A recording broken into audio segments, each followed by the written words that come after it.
तो आज की मेजर न्यूज़ है कि बांग्लादेश और यूएसए की ऐसी क्या डील हुई है जिससे इंडिया के ऊपर बहुत ज़्यादा इम्पैक्ट पड़ सकता है। सेकंड है कि गवर्नमेंट ने नए एआई रूल्स यहाँ पर दिए हैं, उसके बारे में डिस्कस करेंगे। एंड यूएसए रिपील करने वाला है क्लाइमेट फंडिंग, क्या है ये। तो वेलकम टू स्लीपी क्लासेस। 11 फरवरी 2026 के करंट अफेयर्स को and related multiple choice questions को डिस्कस करेंगे। And current affairs are from the Hindu, right. And जो हमारी पहली न्यूज़ आज की आपकी ये कह रही है कि मेजर ब्लीचिंग का इवेंट जो है hits half of the world's coral reefs. So according to a study, तो ये बोला गया है कि वर्ल्ड में half of the world's coral reefs जो हैं वो ब्लीच हो चुके हैं 2014 से 2017 के बीच में। एंड ये ब्लीचिंग है परमानेंट नेचर की। तो हम वैसे थर्ड मास ब्लीचिंग की बात करते हैं जो होने वाला है, बट इस रिपोर्ट के अकॉर्डिंगली ये बोला गया है the third event of mass bleaching जो है वो हो चुका है and the fourth event is under way. And जो फोर्थ इवेंट है वो और भी ज्यादा परमानेंट होगा इन नेचर। सो यहाँ पे कहने का मतलब यही है कि जो reefs are experiencing even more severe fourth event जो कि ऑलरेडी 2023 में शुरू हो चुका है। एंड देन आपको ये न्यूज बताती है कि कोरल्स एंड ज़ूज़ैंथले की बात की जाती है यहाँ पर। उसके अकॉर्डिंगली यहाँ पर ये बताया जा रहा है कि कोरल्स क्या करते हैं कि कोरल्स जो हैं वो एक तरह से स्केलेटन या आप कह सकते हो बॉडी प्रोवाइड करते हैं टू ज़ूज़ैंथले, जो इन रिटर्न क्या प्रोवाइड कर रहे हैं, फोटोसिंथेसिस कर रहे हैं फॉर द कोरल्स। ठीक है, तो यही चीज़ के बारे में आपको यहाँ पर बताया गया है। प्लस उन्होंने ये बोला कि most of the coral reefs जो हैं वो अब पेरिश हो जाएंगे एट वार्मिंग, अगर वो 1.5 degree Celsius above the pre industrial levels अगर हो जाती हैं। तो ये एम्बिशियस लॉन्ग टर्म प्लान जो है वो फेल होता हुआ नजर आ रहा है, क्योंकि अब जो आप कह सकते हो कि लॉन्ग टर्म लिमिट कंट्रीज हैं, उन्होंने बोला था कि 2015 का हम पेरिस जो क्लाइमेट है अकॉर्ड उसको फॉलो तो जरूर करेंगे, पर जो ग्लोबल टेम्परेचर है उसके बाद भी आप देखोगे ऑन एन एवरेज बढ़ते ही जा रहे हैं, जो कि अब मास वैसे आप कह सकते हो कि फोर्थ मास कोरल ब्लीचिंग इवेंट को यहाँ पर जो शुरुआत उसकी हो चुकी है। तो क्वेश्चन डिस्कस करते हैं। कंसिडर द फॉलोइंग कि corals and zooxanthellae share a crucial mutualistic and symbiotic relationship. Second आपकी स्टेटमेंट बोल रही है कि coral provides waste nutrients to zooxanthellae. Which of the statements above is और आर करेक्ट?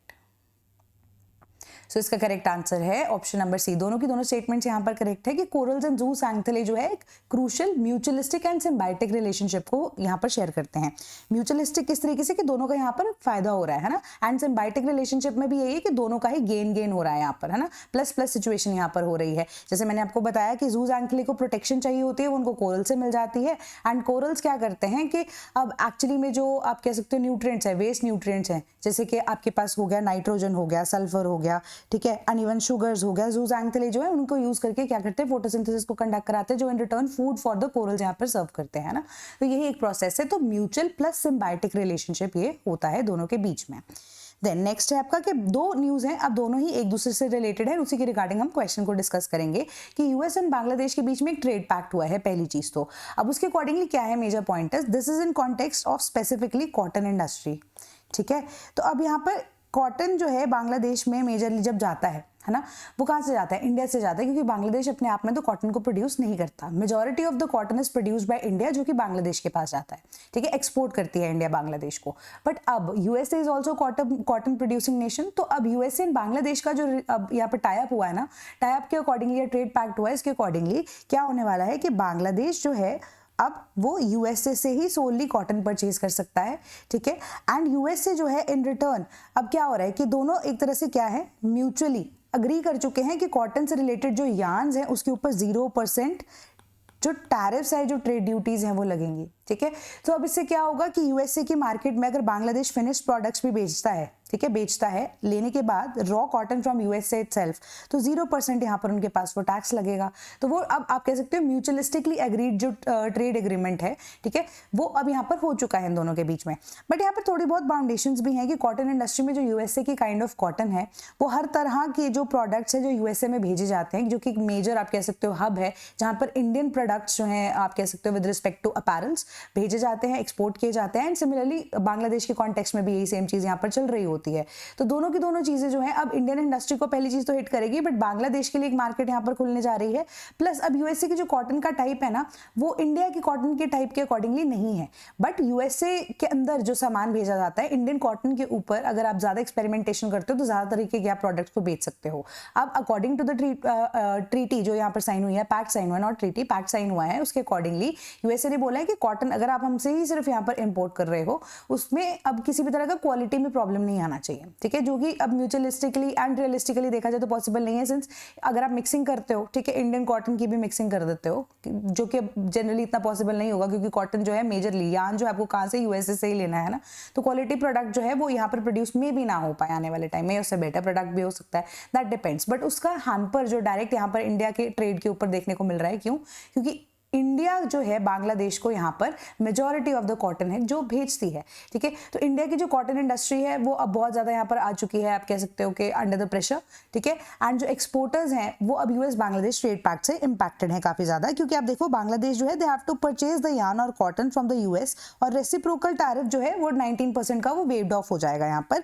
एंड फर्दर अब अगर हम देखें एग्जीक्यूटिव ऑर्डर यूएस गवर्नमेंट के द्वारा इशू किया गया था पिछले साल अप्रैल के अंदर, उसने कहा कि ad valorem rates of duty applies only to the non-US component of a product when there is at least 20% valuation added, ठीक है। तो कोई नया प्रोडक्ट के अंदर valuation added, ad valorem rate जो उसी टाइम पे रेट यहाँ पर डिसाइडेड होगा, ठीक है, उसी के अकॉर्डिंगली कोई भी ड्यूटी जो है सिर्फ उसी प्रोडक्ट के ऊपर लगाई जाएगी जो कि नॉन यूएस मेड होगा। बट अब ये तो यूएस मेड हो गया एक तरह से, है ना, क्योंकि रॉ मटेरियल यहाँ पे यूएस से जा रहा है, तो अब इंडियन जो कॉटन है वो बांग्लादेश अब में भी नहीं एक्वायर करना चाहता होगा, ठीक है।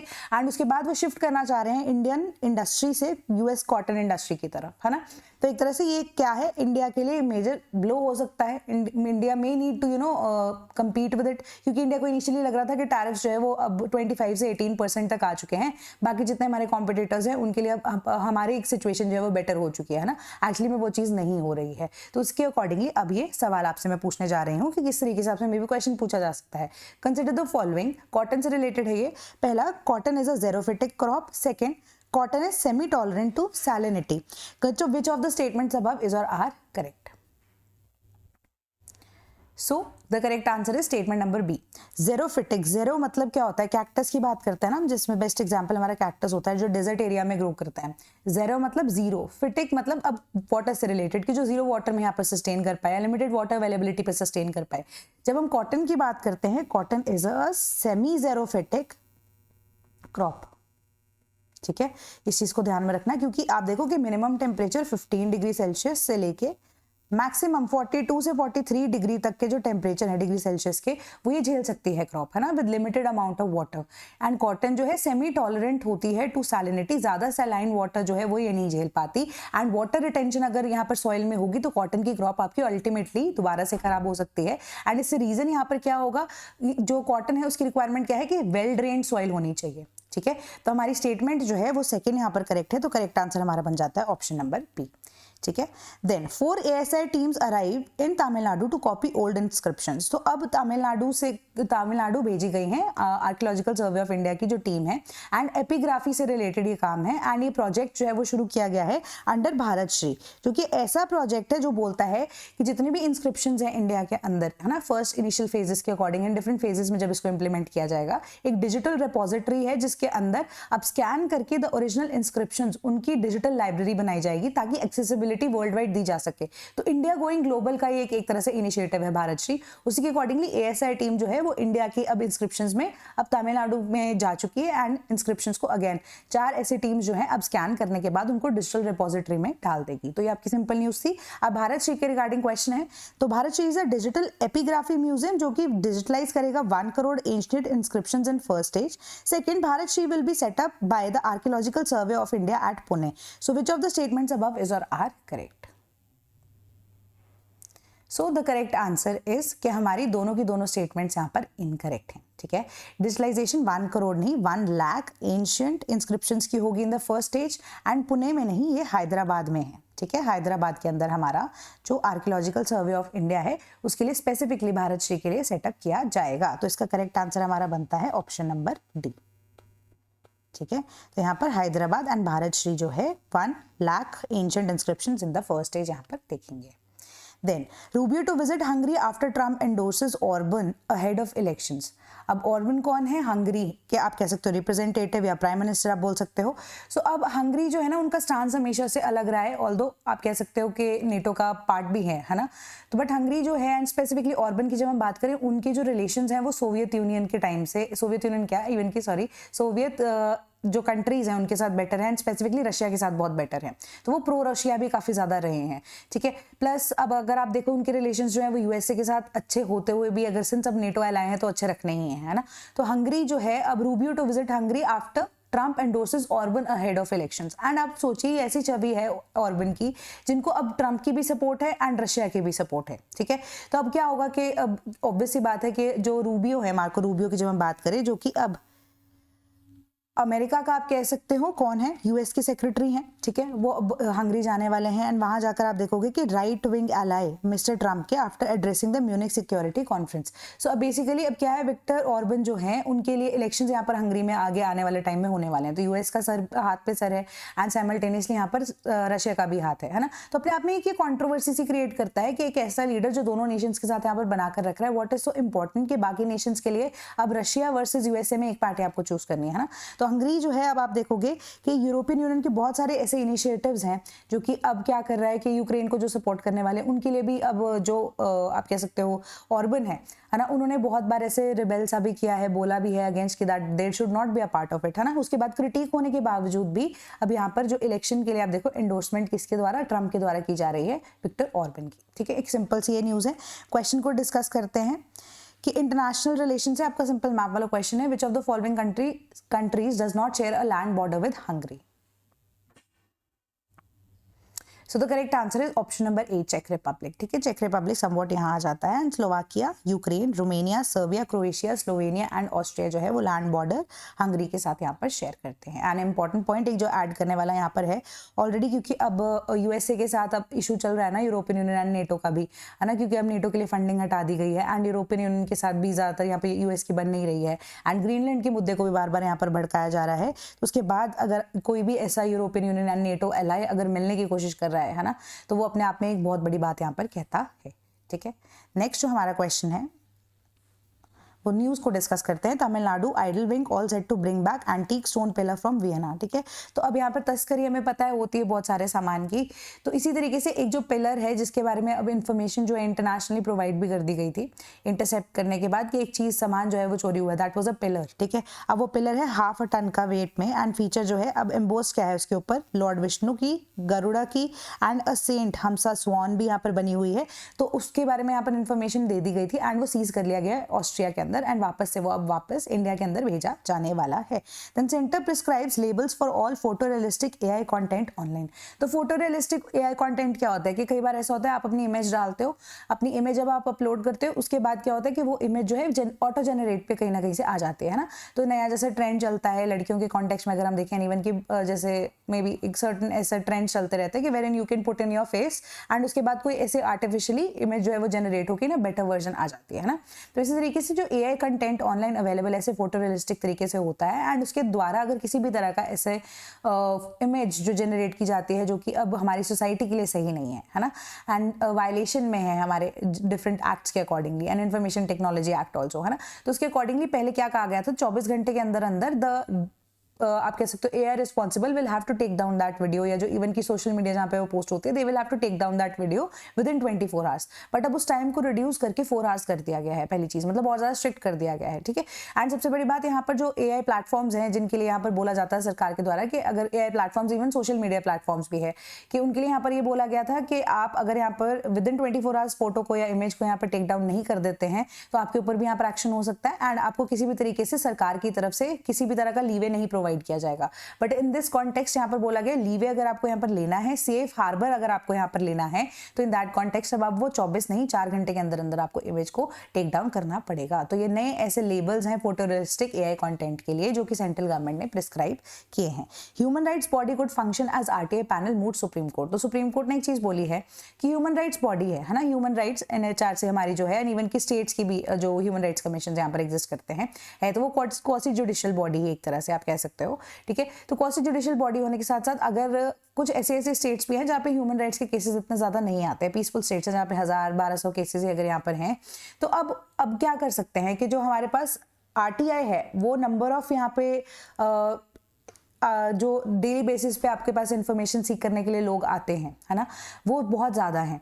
अब सरकार ने बोला कि instead of setting up, supreme Court ने ये चीज बोली कि instead of setting up a new you can से क्वासी जुडिशियल बॉडी, जो कि अब सरकार का पैसा, इवन लोगों के टैक्स का पैसा कहीं और चैनलाइज कर सकता है, इससे बेटर है कि जो ह्यूमन राइट्स पैनल है, ठीक है, वो एक तरह से आरटीआई पैनल की तरह भी टिल द टाइम हमारे पास जो एक्स्ट्रा केसेस हैं वो खत्म नहीं हो जाते, उसकी तरह फंक्शन कर सकता है, ठीक है। तो एक ट्रांसपेरेंट तरीके से काम करने का तरीका होगा कि ह्यूमन राइट्स बॉडी जो है it can also function like an RTI panel. तो best possible deal amid shifting global order, कल विक्रम मिस्री की हमने न्यूज पढ़ी थी, एक है ना, जहां पर यूएसए से ये चीज बोली जा रही थी, तो बार बार ऑपोजिशन जो है वो इसी चीज पे क्वेश्चन कर रही है कि यूएसए की डील की जो इन्फॉर्मेशन है वो इंडिया के साथ या इवन की लोगों के साथ ओपनली शेयर नहीं हो रही है, एमपीज के साथ ओपनली शेयर नहीं हो रही है ना। तो अब इस चीज पे मल्टीपल तरीके से आते हुए कल विक्रम मिस्री ने यूएस वाली बात पे कहने से मना कर दिया, रशिया के साथ जो हमारा ऑयल डील है उससे कहना मना कर दिया। अभी के लिए उन्होंने बोला कि बेस्ट पॉसिबल वे यही है कि ग्लोबल ऑर्डर जिस तरीके से शिफ्ट कर रहा है, हमें ऑल्टरनेटिव्स अगेन ढूंढने की जरूरत है ना। तो शिफ्ट करना अपनी आप कह सकते हो रिसोर्सेज को, ठीक है, कि it was the best possible way, क्योंकि अभी यहाँ पर ऑपोजिशन यही टारगेट कर रहा है कि यूएसए के साथ जो डील हुई है वो वन साइडेड हुई है, जो कि अभी लगती भी है ना, जितनी भी इन्फॉर्मेशन निकल के आई है कि टैरिफ रेट कम जरूर हुआ है बट आप इन रिटर्न जो है वो 0% ड्यूटी दे रहे हैं, यहाँ पर प्रोवाइड कर रहे हैं। प्लस एग्रीकल्चर सेक्टर को लेकर बार बार यही चीज बोली जा रही है कि नेशनल इंटरेस्ट है इंडिया का एग्रीकल्चर, एंड उसी को किसी भी तरीके से यहाँ पर एडजस्ट नहीं किया जा सकता, कॉम्प्रोमाइज नहीं किया जा सकता। उन्होंने यहाँ पर इस चीज का आश्वासन भी दिया, बट उन्होंने बोला कि जो अब डाइवर्स कॉन्सिक्वेंसेज जो ऑपोजिशन यहाँ पर बोल रही है वो इंडियन कॉटन फार्मर्स को जनरली हो सकती है, ठीक है। अब कॉटन के कॉन्टेक्स्ट में आप इस न्यूज को जोड़ सकते हो बांग्लादेश के जो ट्रीटी जो अब डील हुई है विद यूएस, है ना, तो उसके बारे में यहाँ पर ये चीज आपको बताई गई है। Then French president Macron to undertake की विजिट टू इंडिया, अब 3 दिन की विजिट है क्योंकि एआई इम्पैक्ट समिट है यहाँ पर, ठीक है। बट यहाँ पर बात किस चीज की होने वाली है, ट्रेड एंड डिफेंस के बारे में, कि इंडिया एंड फ्रांस जो है फर्दर काम करे इसके ऊपर, एंड रफाल जेट्स की एक्विजिशन के लिए यहाँ पर बात की जा रही थी ना, और ज्यादा कि इमीडिएटली वी नीड दैट, है ना। अब इंडिया जो है इनकलकेट करना चाहता है, इंडक्ट करना चाहता है और ज्यादा रफाल्स को in the Indian tri services, right? And equity mutual funds inflow slid 14.3% in geopolitics, ठीक है। अब जियोपॉलिटिकली इंटरनेशनली हमें पता है कि चीजें बहुत ज्यादा मल्टीपल चल रही हैं, है ना, कभी ईरान का मुद्दा सामने आ जाता है, कभी गाजा वाला मुद्दा सामने आ जाता है, यूक्रेन रशिया की वॉर यहाँ पर ऑनगोइंग है, देन म्यांमार में इशू चल रहा है, बांग्लादेश में इशू चल रहा है, बीच में सीरिया में इशू चल रहा है। तो ये मल्टीपल इश्यूज जो है इससे क्या हो रहा है कि इंटरनेशनल मार्केट इस टाइम पे स्टेबल नहीं है, ठीक है। तो इंडिया के कॉन्टेक्स्ट में अगर हम देखें कि जो इक्विटी म्यूचुअल फंड है, अब इक्विटी म्यूचुअल फंड क्या होता है, इक्विटीज आर योर शेयर्स, तो शेयर्स के साथ जो रिलेटेड जितने भी म्यूचुअल फंड्स होते हैं वो अब इनफ्लोज जो हैं वो स्लिड हो गए हैं, मतलब लोग उसके अंदर पैसे यहाँ पर इन्वेस्ट नहीं कर रहे हैं, 14.3% से ये डिक्रीज हो चुके हैं, ठीक है। तो यही चीज बोला जा रहा है कि इंडियन जो शेयर्स हैं वो इंटरनेशनल लेवल पे also they are not able to perform well, ठीक है। तो इसी वजह से जो 14.3% यहाँ पर इनफ्लोज जो है इक्विटी के केस में in context of equity mutual funds वो गिर गए हैं। Then government to sell up 5% stake on भेल at 253 rupees a share via offer for sale, ठीक है। ऑफर फॉर सेल के लिए बेसिकली यहाँ पर किसके लिए, नॉन रिटेल इन्वेस्टर्स के लिए बोला जा रहा है। 3% इक्विटी जो है वो भेल की जाएगी, एडिशनल 2% जो है ग्रीन शू ऑप्शन की तरह जाएगी, ठीक है। एक ऑप्शन की तरह 2% जा रही है, यहाँ पर 3% जो है वो इक्विटी के लिए जाएगी। तो यहाँ पर क्या होने वाला है, सरकार और ज्यादा पैसा इकट्ठा कर रही है, थोड़ा सा शेयर लिक्विडेट कर रही है। Then budget ups limit but NRIs hold 0.6% of NSE firms। तो यहाँ पे क्या हुआ है कि हमारा जो इनिशियल आइडिया वॉज कि सरकार ने क्या किया था, फॉरेन इन्वेस्टमेंट जो है एनआरआईज की वो लिमिट की गई थी। वो लिमिट कितनी थी, 5% थी, ठीक है, 5% थी आइदर एंड, या फिर मैक्सिमम जो अब पोर्टफोलियो है वो आप कह सकते हो कि 5% के अलावा समवट अराउंड 15% के आसपास था, ठीक है। 5% एंड 15% था। दोनों का मतलब क्या है कि कोई भी एनआरआई अगर या पर्सन ऑफ इंडियन ओरिजिन है, ठीक है, वो 5% से ज्यादा उनका जो पोर्टफोलियो है एक कंपनी के अंदर नहीं हो सकता था, इन अ सिंगल कंपनी वो उस एक 5% से ज्यादा शेयर्स होल्ड नहीं कर सकते थे। And upper limit all together diverse portfolios को, मतलब पूरी की पूरी जो इन्वेस्टमेंट आपकी कितनी है वो 15% से ज्यादा नहीं हो सकती थी। बट इस साल के बजट के अंदर अमेंडमेंट की गई है कि अगर आप एक कंपनी के अंदर मैक्सिमम 10% जो शेयर्स है वो एलोकेट जो अगर आपको किए गए आपने परचेज किया वो रख सकते हैं, एंड मैक्सिमम लिमिट जो 15% थी उसको 24% कर दिया गया है, ठीक है। बट उसके बाद भी अगर आप देखोगे कि लिमिट्स बढ़ाने के बाद भी जो एक्चुअली में सर्वे जो है वो यही कहता है कि एनआरआईज तो सिर्फ 0.6% ऑफ एनएससी फर्म्स यहाँ पर होल्ड कर रहे हैं, ठीक है, कि एंड 10% ऑफ अ कंपनी कोई भी एनआरआई यहाँ पर इंस्टेड कि अगर आप देखो कि Indian shares as compare to international currency सस्ते भी अगर लगते हैं तो भी कोई व्यक्ति जो है 10% ऑफ अ कंपनी यहाँ पर होल्ड करने के लिए तैयार नहीं होगा। 5% नहीं कर रहे हैं, 0.6% ही कर रहे हैं, है ना। तो 5% एंड इवन 10% जो लिमिट यहाँ पर ease of doing business initiative के अंदर यहाँ पर इंक्रीज किया गया इस साल के बजट के अंदर, वो कहीं ना कहीं फेल होता हुआ नजर आ रहा है। बस ये आपकी न्यूज आपको कहती है। Then Trump threatens to block opening of new Detroit Canada bridge, ठीक है। तो अब यहाँ पर क्या है, न्यू कैनेडियन बिल्ट ब्रिज है, कहाँ पर डिट्रॉइट रिवर के ऊपर, जो कि डिमांड कर रहे हैं कि कनाडा जो है वो टर्न ओवर करे at least half of the ownership of the bridge and agree करे कि अनस्पेसिफाइड डिमांड जो यहाँ पर salvo over cross border trade issues. तो अब लेटेस्ट यहाँ पर इश्यूज क्या है, क्रॉस बॉर्डर ट्रेड इश्यूज यहाँ पर यूएसए एंड कनाडा के बीच में आते हुए नजर आ रहे हैं। एंड कनाडा के साथ 2-4 आप कह सकते हो कि मे बी 2-4 नहीं तो एटलीस्ट 5 साल से तो यहाँ पर नहीं बन रही है यूएसए के साथ, है ना। तो कनाडा एंड यूएसए जो कि अब आसपास बॉर्डरिंग नेशंस हैं, तो एक जो डिट्रॉइट कनाडा ब्रिज है उसकी ओनरशिप यहाँ पर यूएसए डिमांड कर रहा है। प्लस यहाँ पर क्रॉस बॉर्डर आप कह सकते हो ट्रेड की जो इश्यूज है, अब कनाडा से जो ट्रेड हो रहा है या जो सामान भेजा जाता है यूएसए के अंदर, उसके रिगार्डिंग जो भी अब डिमांड्स है यूएसए की वो पूरी की जाए। That is what is the same nation is expecting, that is what USA is expecting. ठीक है। Then Israel PM Trump to meet as Iran tension stay high. ठीक है, तो अब ट्रम्प एंड इजराइल पीएम, ठीक है, अब बेंजामिन नेतन्याहू दोनों मिलने वाले हैं यहाँ पर। ट्रम्प एंड नेतन्याहू जो है दोनों डिस्कस करने वाले हैं basically in the context of you can से कि डिफरेंट मेजर्स। ठीक है, जहाँ पर डिफेंस कोऑपरेशन भी होगा, सब कुछ होगा, बट यहाँ पर मेजर मुद्दा जो डिस्कशन का होगा वो ईरान का होगा, क्योंकि आप देखोगे कि लास्ट वीक जो है अब यूएस की जो डेलीगेशन है उनकी ईरान के साथ मीटिंग हुई है एंड उसके बाद ट्रम्प की स्टेटमेंट भी यही आई थी कि जो डेलीगेशन यहाँ पर मिली है उसके अकॉर्डिंगली एक नेक्स्ट राउंड ऑफ डिस्कशन यहाँ पर होना अभी भी बाकी है। एंड वो जो डिस्कशन जब हो जाती है एंड उसके बाद जाकर यहाँ पर कुछ मेजर चीजें जो है मे बी रिक्वायर्ड होंगी एंड बट यहाँ पर जो ईरान है उन्होंने बोला है कि हम सिर्फ बात करेंगे यहाँ पर मुद्दे की of with respect to the nuclear energy only, जो आप यहाँ पर एक्सपेक्ट करें, उसके अलावा हम किसी भी चीज पे नेगोशिएशन नहीं करने वाले हैं। एंड डिप्लोमेटिकली अगर यहाँ पर चीजें नहीं होती हैं तो another geopolitical issue may arise. Then US to repeal climate finding in huge regulatory rollback. तो Biden administration as well as Obama administration, जब दोनों के दोनों प्रेसिडेंट ऑफ यूएसए हुआ करते थे, तब वो क्या करते थे, एक major chunk of you can say donation, a major chunk of funding जो है प्रोवाइड की जाती थी किसको, एनवायरमेंट प्रोटेक्शन एजेंसी को, जिससे अब आप कह सकते हो कि हमारे मेजर रेगुलेशंस जो हैं कि किस तरह के व्हीकल्स बनने चाहिए, मेजर सर्वेज जो है कंट्रीज के अकॉर्डिंगली, है ना, एक तरह से बेंचमार्क सेट करता था हमारे पास ईपीए, है ना, उसकी मेजर फंडिंग जो है अब वो वापस ली जा रही है। अब क्लाइमेट फंडिंग जो है वो वापस ट्रम्प एडमिनिस्ट्रेशन यहाँ पर ले रहा है। ठीक है, तो ऐसे जो आप कह सकते हो सिंगल यूज प्लास्टिक को पहले ट्रम्प ने यहाँ पर बोला कि हम जो बैन था उसको हटा रहे हैं। देन इंडिया आप कह सकते हो कि यूएसए जो है पेरिस एग्रीमेंट से भी बैक ऑफ कर गया है।